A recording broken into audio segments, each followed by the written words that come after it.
Welcome to Aspirations Over Hesitations, the podcast for high-achieving women whose ambitions are bigger than their fears. I'm your host, Alli Eldridge. As a mom, wife, and Fortune 500 company retiree, I know what it's like to wear many hats while still wanting more out of life. Whether it's stepping off the corporate ladder to lean into motherhood, healing yourself from chronic health issues to bring home that miracle baby, or launching your own business, you'll be inspired by stories of women who are going for the big things in life, in spite of anxiety that they too have experienced. Here, you'll find a community of moms who can relate to wanting what others say is impossible.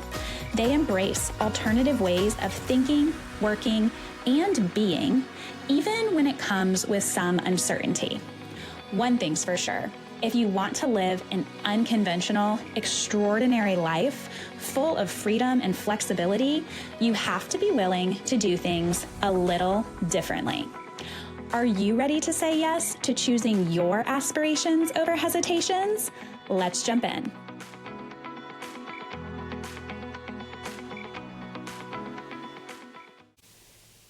Hi, everyone. Today I am joined by Kate Yoder, who is a holistic health coach. Kate and I met when we were going through our life coaching certification program, which started out online, and then we were able to meet in person when we had a retreat in Palm Springs last year. She and I shared a villa, and at the time I was dealing with some GI issues that I later talked to her about. And I just loved so much her grounded approach to this whole body healing and really getting not just at the root of the problem, but the foundational things and just some of the more basic lifestyle things that sometimes can get overlooked. So I asked her to come on today because I think she's just such a wealth of knowledge and you all are going to learn so much from her. So welcome, Kate. I'm so glad that you're here. Thank you so much for having me. I'm so excited to be here. Awesome. So you are a health coach who focuses on whole health healing by reestablishing safety in the body. How did you get into health coaching and kind of this area specifically? Yes. So I'll start by saying I've been alcohol free for almost 6 years. So that's kind of when everything began. I felt really great for the first couple of years. It felt like all my problems were solved. I felt amazing. It was just bliss. But a couple years in, some older symptoms that sort of led me to drink in the first place, now that I look back at it, they started to creep back in. It kind of just began with the usual acne, bloat, things like that kind of are considered more common, let's say. Common, but not normal is what I always like to say. And then it kind of just got a little bit worse. It started to spiral. I started to have pretty bad anxiety, even depression. Mast cell activation syndrome became one of my biggest, diagnoses. I don't really like to use that word, but that was something I really struggled with. And my symptoms presented as chronic fatigue, anxiety, nausea, a whole long list of symptoms. So essentially what I decided to do, because I was alcohol free, was I refused any sort of medication. I saw a few doctors, but I really just didn't want to go down the whole Western medical route. I really wanted to heal at the root. And so that's where I began. I just really started to dig deep. I saw so many different practitioners. I learned so much from each one. I don't believe that any one person is going to save you. So I really had to become the detective of my own body. And I took wisdom from many incredible people, but at the end of the day, it was everything that I pieced together myself that really made me realize how much it's a whole body picture. There wasn't one specific thing that was wrong. There wasn't one specific thing to target. And that is why I want to share what I've learned with other women, because I feel like no matter where you are on the spectrum, if you're just noticing a few unfamiliar symptoms or if you're like really in the depths of just like chronic issues, we can all benefit from healing, fully healing. And I just want to pass along my wisdom and help other women feel better, because we don't need to accept, chronic symptoms as our reality. Yeah. And yeah, that's kind of how I got into it. I love that so much. And how did you have the wisdom to take a path that was different than conventional medicine? I know you said that it was you felt pretty decisive in that you didn't want to go down that route, but how were you aware that there was like another way? Honestly, my intuition, I think, looking back, I'm like, wow, I can't believe I really just like went for it. I just kept refusing. I would even have friends who have experienced anxiety or any kind of, anxiety was probably the biggest. And they would say, oh, you should try XYZ medication. Like this is working for me. And I just refused. I didn't even consider it. I just knew intuitively that this means something, Yeah. And I also think it was because it was so many different symptoms. So I knew that they must be related some way, I can't have this chronic fatigue and this terrible acne, bloat, sleepless nights, like all these things. I just intuitively knew they've got to be intertwined. So I think that's what really kept me holding on. I was like, this is all one thing and I just have to figure it out. And so taking a medication for anxiety isn't going to fix my face. Yeah. So that's, I think that's what I just held on to. Yeah. That's super inspiring and just, really wise of you, especially at your age. I think you were in your 20s at the time. Is that right? Yes. 25 is when this all began. Wow. And so what was it that led you to go alcohol free? I know you mentioned that as part of your story as well. Yes. So it's interesting because Carolina, we both know her, but for anyone who's listening who doesn't know, she was the facilitator for our certification program. And she did mention, I'm sure everyone in this room was kind of like tapped on the shoulder, like had that nudge to like quit drinking. But in all honesty, I wasn't really just tapped on the shoulder. I was kind of like shoved. Like I really had, full transparency, a little bit of a dependence on alcohol. And looking back, I realized it's because I was trying to cope with the anxiety and the other physical symptoms. And I feel like alcohol was just something that made me feel better. It was just a crutch. It was just something to lean on. And so I realized I can't do this. I can't keep snowballing. Like I can't keep relying on this substance to make me feel better, only to feel worse the next day and then worse the next month. It was just getting worse and worse. So I wanted to feel better. That was seriously the driving force that like got me sober, kept me sober. I wanted to feel better, which is, ironic because then a few years in, I started to feel symptoms again. And it was kind of like my body's way of saying like, we're not done.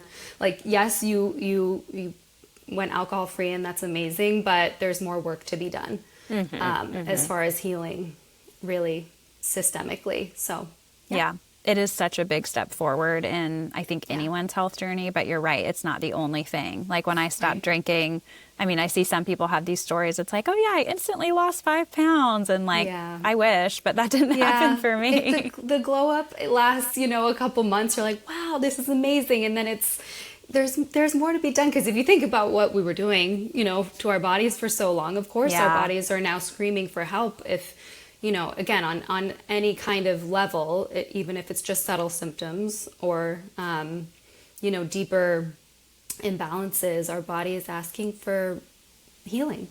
Yes. Essentially. And so let's talk about that kind of buildup on the body, because I know you are really focused on like nervous system regulation and just looking at all the things we've put into our body over the years, or that we've put our body through, whether it's working in a stressful job or some other lifestyle situation that presents challenges. How is that connected to like one's healing journey? Yeah, absolutely. So I think when you think of, okay, I'm gonna fix myself. I'm gonna make this right. I'm gonna address symptoms. You kind of think, what supplements do I need to take, or what medication do I need to take? What's the pill? What's the quick fix, right? Like I'm not gonna lie. That's how I first approached this. I was like, what supplement protocol do I need to go on? Yep. And of course, it took a little while for me to realize this is not going to cut it, because if you're just throwing supplements at a very overwhelmed system, that's really not root cause. And I think root cause really is, it's nourishing and draining, but it's also changing your environment and changing what's being asked, so I really do think that while functional medicine is amazing, and that's the route I went down at first, seeing functional doctors who put me on supplement protocols, like that was a great try, but it wasn't until I really started like sort of this order of operations. Like first you have to get your body in a calm state, as calm as you can, which is the nervous system healing. And I think that comes down to, is your circadian rhythm optimized? Is your blood sugar balanced? Are you sleeping okay? Are you nourishing properly? Are you eating enough? We're trying to signal safety to the body as much as possible before we go into opening drainage pathways and detoxing. That's something that really, really helped me, is the detox work. But like I said, it's not only the detox work, it's prepping your body as well. And I think the most important thing you can do to prep your body for any kind of healing protocol is nervous system regulation. Yes. So that was definitely kind of a missing piece at the beginning. I just wanted to start the protocol, and it's really a lifestyle change. It really is. And so much of what you said resonated with me and my own journey as well, because I too, when I kind of started questioning conventional medicine and wanting to go a different route, was introduced to functional medicine. And it did help me a lot. Some of those protocols initially, a lot did get better and stayed better, but it wasn't like the final fix and the final solution. And I can remember I did my first gut healing protocol in 2021, saw tremendous improvements in so many of my symptoms. And then in 2023, after I'd had my son, I was starting to see some of the same symptoms come back, maybe not to quite the severity, but they were present again. In some cases, they were different, my skin issues were different. And it was really frustrating because I was I spent all this time, all this money. I'm a rule follower, so I followed that protocol to a T. And I was why am I dealing with this again only a couple years later? Yeah. And I can remember looking at the plan that my provider put together for me at that time. And in multiple spots, it said, eliminate or reduce chronic stress, eliminate or reduce chronic stress. And I was working full time in corporate at the time. And I just remember thinking, how am I ever going to heal if I do not address this chronic stress piece, which for me was being caused by my job. It wasn't that the job itself was so stressful. It's not I could just isolate it and say this is a horrible job. In fact, that wasn't true at all. But it was the lifestyle that I was living as a result of having a job in that space. And so I think there's a lot of women who are kind of stuck in that spot where they're in a job that is not fulfilling. Maybe it's overly demanding, or it just takes them away from their priorities and doesn't allow them to focus on what they really want to focus on, which is probably their family and or their health. I know for me, those are my two biggest priorities.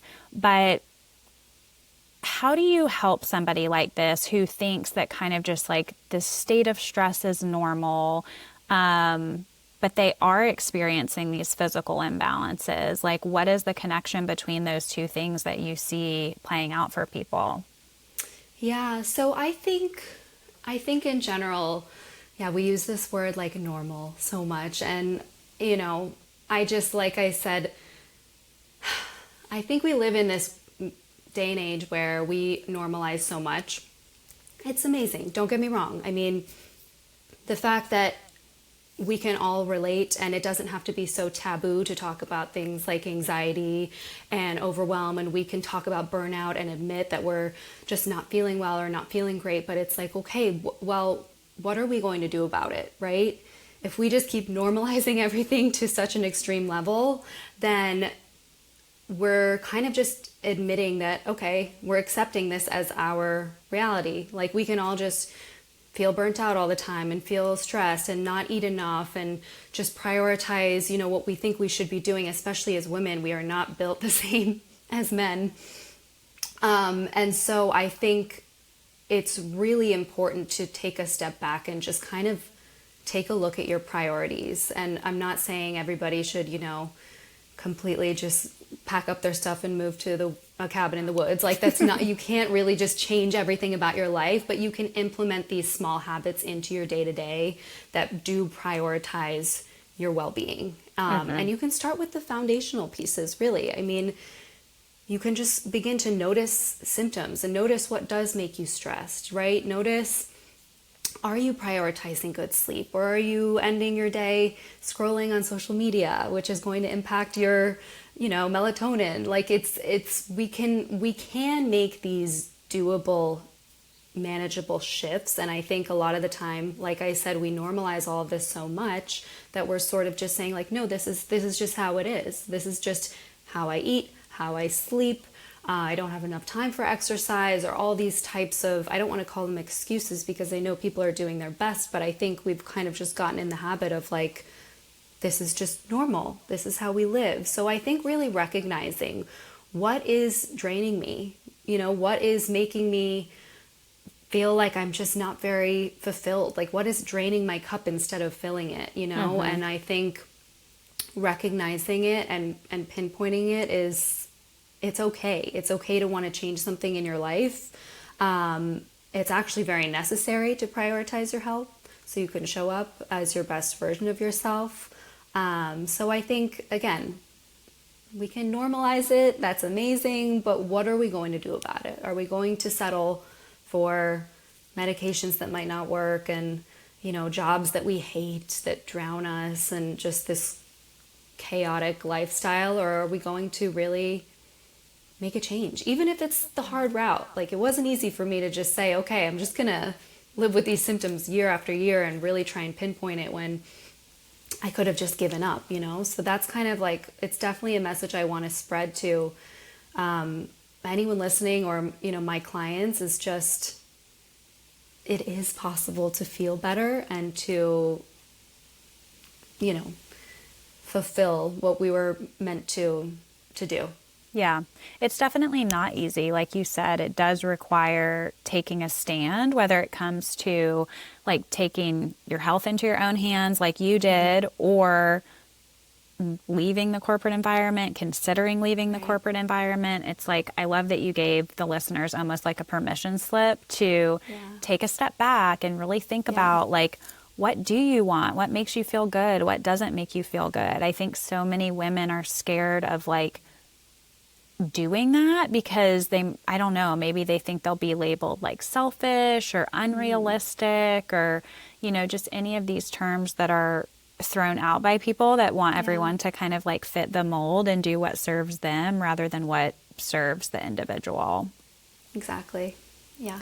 So when it comes to symptoms, how can women discern between what is normal and what is not? I love the way that you talk about like common versus normal. Can you shed a little bit more light on that for others? Absolutely.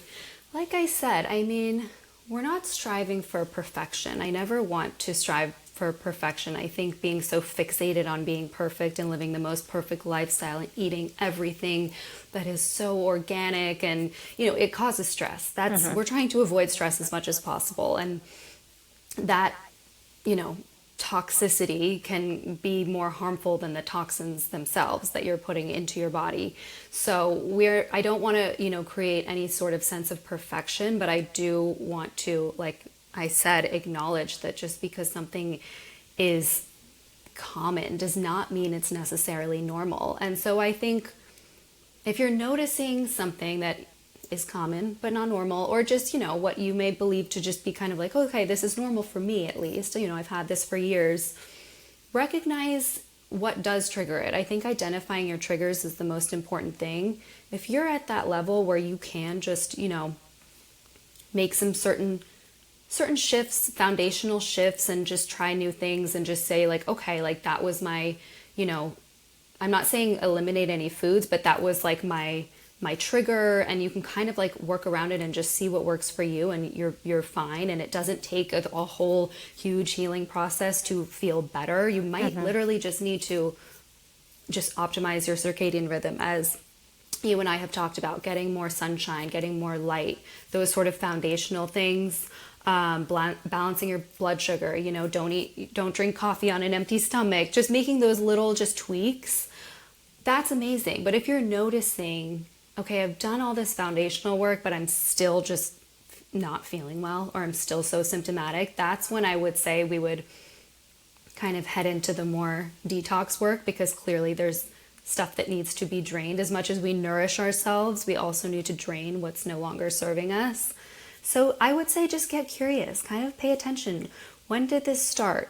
What are my triggers? When do I feel better? When do I feel worse? When do I notice this? And you can kind of just you really can, at a foundational level.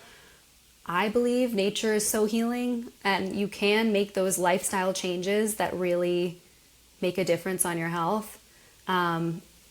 See how that feels. And if you need to do more work, that's where you can dig a little deeper. But I would just say the foundations: getting outside, eating enough, sleeping enough, like the basics, getting back to basics. That stuff really cannot be underestimated. And it is amazing what a difference, how different it is to do some of those things when you remove the chronic stress piece. So for me, when I was working in corporate and people talked about getting up and seeing the sunrise and, eating this hearty breakfast, I was kind of yeah, right. I'm so tired.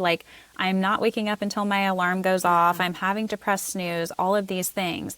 Now I actually do usually wake up without an alarm, in the 6 o'clock hour, which for people who know me, they're probably shocked, because I was the girl that was sleeping until 10 a.m.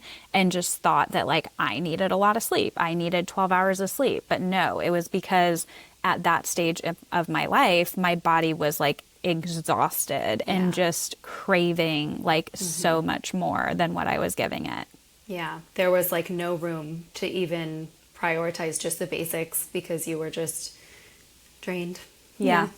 So I want to get curious about drainage, which is one thing that you mentioned, because this is a fascinating topic. And for everyone listening, this is something that Kate really introduced me to the importance of after I met her. So once you do kind of the foundational things and you have your nutrition in check, your circadian rhythms, a lot of the basic stuff, what is this step 2 when we're talking about drainage?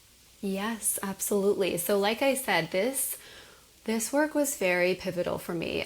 For a while, like I said, I was just doing supplement protocols and trying this, trying that. I literally had a graveyard of just supplements, because I knew that I needed, more. I was very nutrient deficient, but I was really missing this whole drainage and detox piece. And essentially, especially if you're a woman who, we think about all the things that we grew up with, all of the just products we used, and just the fragrances and all these just disruptors in our system. Just because now we're adults and we switch to, healthy, non-toxic cleaning products, does not mean that everything that from decades that has accumulated is just going to vanish. So this is where I just find detoxing is just so powerful. Opening your drainage pathways is essential. That could be anywhere from liver, lymph, colon support, just really, really making sure that everything is flowing beautifully.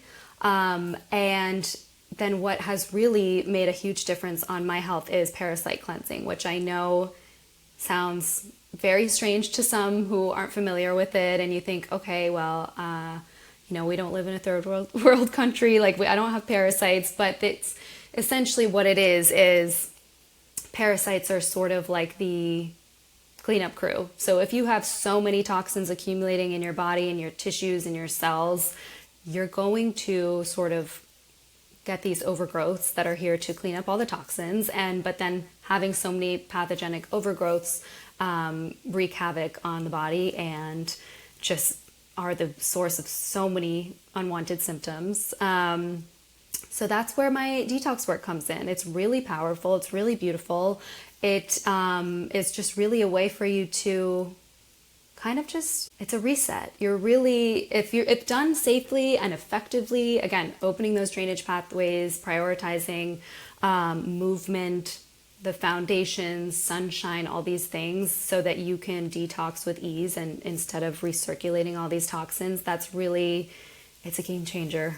It really helped me with a lot of my symptoms. So, yeah. Well, and what do you say to people who have done a gut test and they are like, oh, well, mine came back that like I didn't have any parasites. I tested negative for parasites.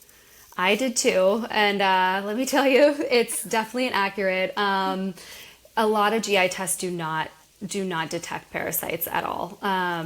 There are so many different kinds of parasites and they only detect a small handful. So there's so many that won't show up. Parasites also have this protective barrier around them that make them indetectable. They're very intelligent and they kind of like put a shield over themselves. So they just don't show up.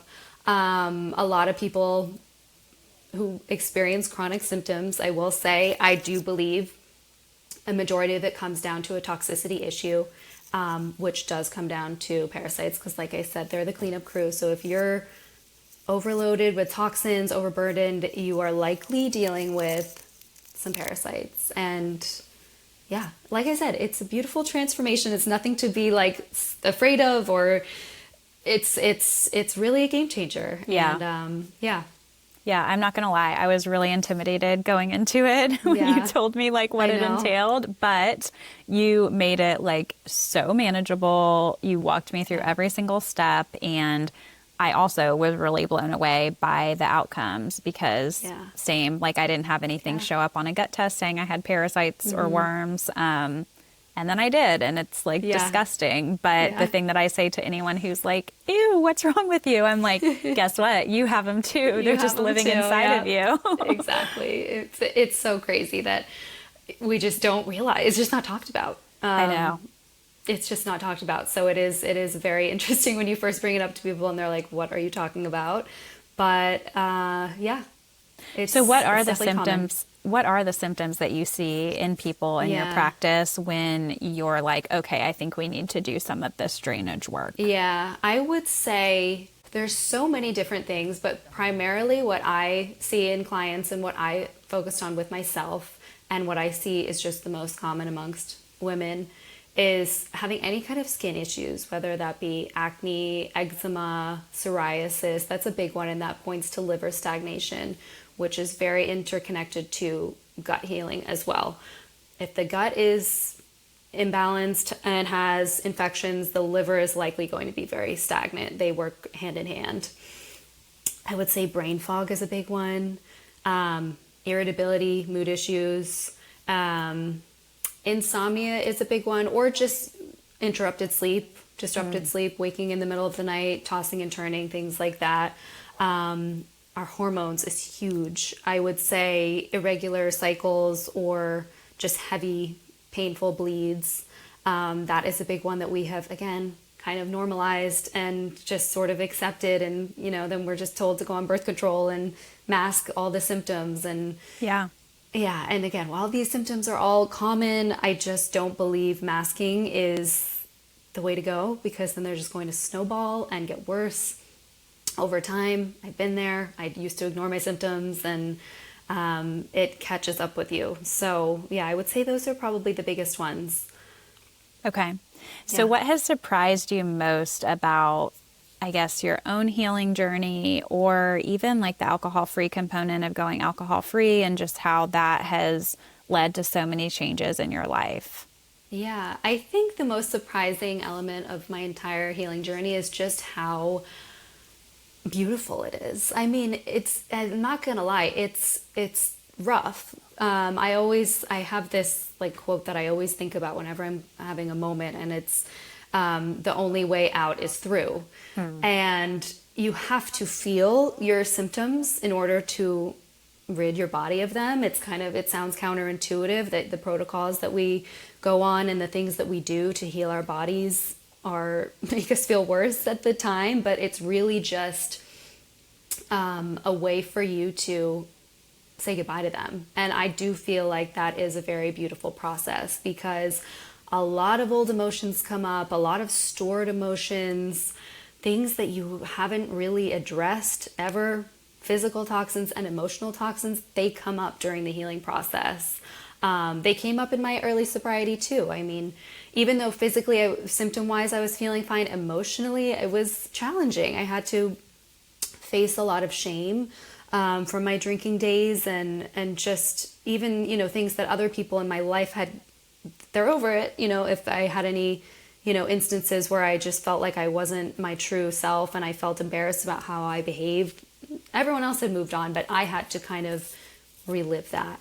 But like I said, alchemizing all of this has been such a beautiful journey. And I used to say, oh my gosh, like I understand I had an alcohol dependence. I removed alcohol from my life, and now I'm not allowed to like eat gluten, and like, what's wrong with my body? Like I'm trying. And I used to get so mad and be like, why me? And now I'm like, oh, I am so lucky that I get to do this work and heal so, at such a cellular level. I mean, really every aspect of my body I have focused on. It's like I said, it's not just one thing, it's a full body healing process. And it's just such a beautiful experience to really listen to your body, honor her, and really communicate with her and understand what she's trying to say. I mean, I always say, like, our bodies are speaking to us through symptoms. It's not something to mask. It's not something to get annoyed about or wish that they were just gone. It's you have to really just tune in and listen, and you're going to just feel better than you ever did prior to these symptoms getting, flaring in the first place, because it's just a really beautiful process of just addressing, like I said, physical toxicity, but also emotional toxicity as well, because we really tend to just shove that to the side and sort of bypass that. And yeah, feeling it's great. It's great. Yeah, I love what you said about seeing the symptoms as like signs that your body is trying to give you, because when I think back on my own journey, like I had horrible skin issues from the time that I was like 13. Like I'm talking golf ball size cystic acne, like just terrible. And it was like going to the dermatologist, getting put on antibiotics, going on the pill, doing all of these like masking things. Whereas, I mean, years later, I figured out that I needed to undo that. But I sometimes wonder, like, what if I had figured it out, when I was 13, 14, 15, 16, like how different could things have looked? Yeah, I know. It is unfortunate how, especially at that age, we're just told like, okay, go on birth control. And I'm not shaming anyone if that's, their choice and they understand, that's fine. But again, we're just masking here.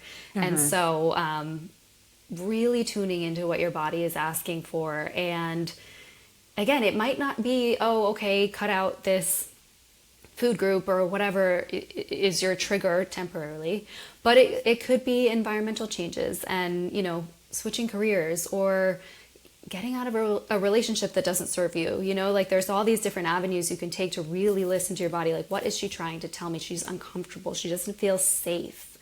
At the end of the day, it really comes down to feeling safe in your body. That is the most important thing. So that's why I love the work that you do.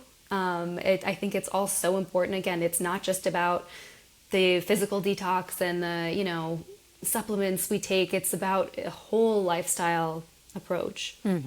Yeah. So, yeah. It really is. And you mentioned like the emotional piece. And I know in my journey, like that came up a lot too. Even still today, like I'll randomly get thoughts all the time about memories from childhood or when I was younger in college. And like, it's not like there are these really crazy dark memories, like traumas that I, had blacked out or anything like that. It's just random things from my life that now I can see how they've affected it in ways that like I didn't even realize.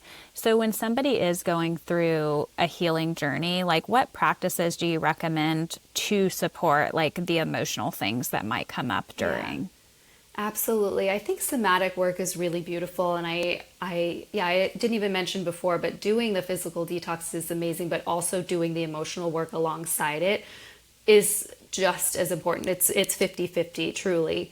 So I would say some things that really helped me: breath work, meditation, journaling was a huge one. I know that sounds like maybe cliche or something, but while you are doing the physical detox and just the healing, like journaling and seeing what comes up, what comes through, is such a powerful way to identify what's being stored. Because as you're releasing physically, you're also emotionally releasing as well. But you need to identify, those emotions. You need to kind of dig a little deep and wonder, like, why is this coming up? Because our thoughts are not random, right? Like every like you were just saying, every memory that comes through, like that is not just like a random thought. It's coming up for a reason. It's coming up to tell you something so that you can identify it, process it, and release it. And it's not always easy. You might cry, you might scream, you might need to like literally shake your body to like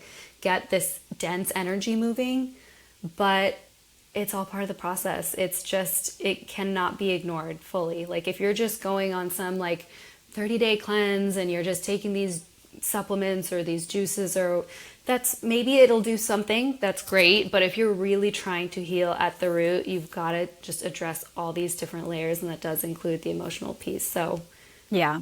Well, and journaling is huge. I know for me, sometimes when I start to journal, I'm like, I don't even know what I'm going to write. I don't feel like I have anything to write. And then you just start moving the pen and all this stuff starts coming out. See what comes through. It's really the best. You don't even need the prompts, really. I mean, sometimes I use prompts, but the best is just literally sitting down and just writing, like, what am I feeling today?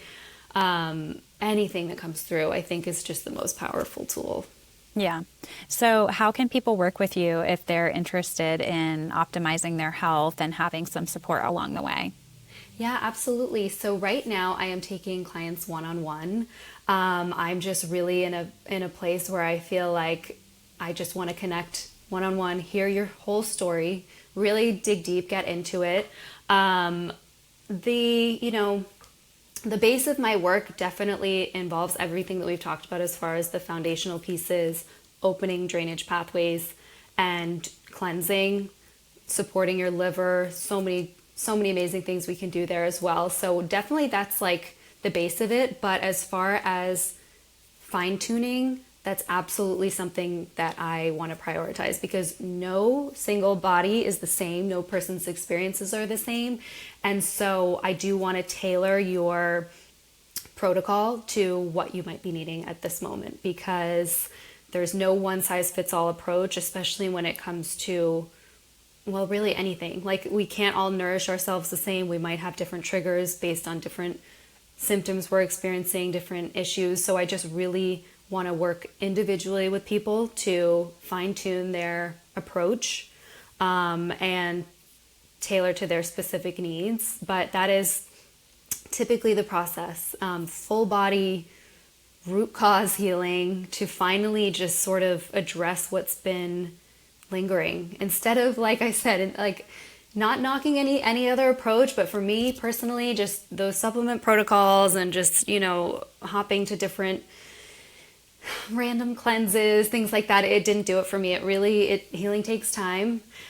Typically I will say 4 months is kind of the layout I've outlined for my clients, and that's typically what they agree is suitable, but we can extend it if need be on a month-to-month basis, but typically 4 months is a good sweet spot for us to work together one-on-one. For sure. And that's totally like, it's long enough to make a difference, but it feels also manageable at the same time. Like you're going to see some results relatively quickly. Yeah, absolutely. But if you need that extra support, we'll keep going. Yeah. Well, where can people find you? You can find me at kateyoderwellness.com. I also have an Instagram, Kate Yoder Wellness. You can book a discovery call directly through my website.